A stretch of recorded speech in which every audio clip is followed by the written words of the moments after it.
Covid കാലത്ത് നല്ല രീതിയിൽ കൃഷി ഉണ്ടായിരുന്നപ്പോൾ സ്ഥിരം ഫിഷ് അമിനോ ആസിഡ് ഉണ്ടാക്കുമായിരുന്നേ. ഇപ്പോൾ അതാ ചെറിയ രീതിയിലൊന്ന് ഉണ്ടാക്കാമെന്ന് വിചാരിച്ചു. ചെടികൾക്കൊക്കെ വളരെ നല്ലതാണ്, ചെടികളുടെ വളർച്ചയ്ക്ക്. ഇത് മത്തിയുടെ വേസ്റ്റാണ്. മത്തിയുടെ വേസ്റ്റിലേക്ക് തുല്യ അളവിൽ ശർക്കരയും ചേർത്ത് ഒന്ന് നന്നായിട്ട് അടച്ചു വയ്ക്കണം. പിന്നെ നേരത്തെ ഉണ്ടാക്കിയതാണ് ഞാൻ ഈ കാണിക്കുന്നത്. 2 ആഴ്ച മുമ്പ് വെച്ചതാണ്. 2 ആഴ്ച കൂടുമ്പോൾ ഒന്ന് ഇളക്കി വെക്കണം. ഇതിൻ്റെ ഇടയിൽ എയർ കയറി നിൽക്കും, അപ്പോൾ അടപ്പ് തെറിച്ച് പോകും. അപ്പോൾ അതൊന്ന് ഇളക്കി കൊടുക്കണം വല്ലപ്പോഴുമൊക്കെ. അത് കഴിഞ്ഞിട്ട് നന്നായി എയർ ടൈറ്റുള്ള പാത്രങ്ങളിലേ ഉണ്ടാക്കാവൂ. നന്നായിട്ടൊന്ന് അടച്ച് വയ്ക്കണം.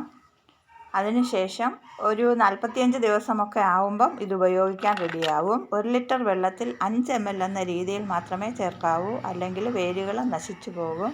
അപ്പോൾ ചെടികളുടെ വളർച്ചയ്ക്കും പൂവിടാനും ഒക്കെ വളരെ നല്ലതാണ് ഈ ഫിഷ് അമിനോ ആസിഡ്.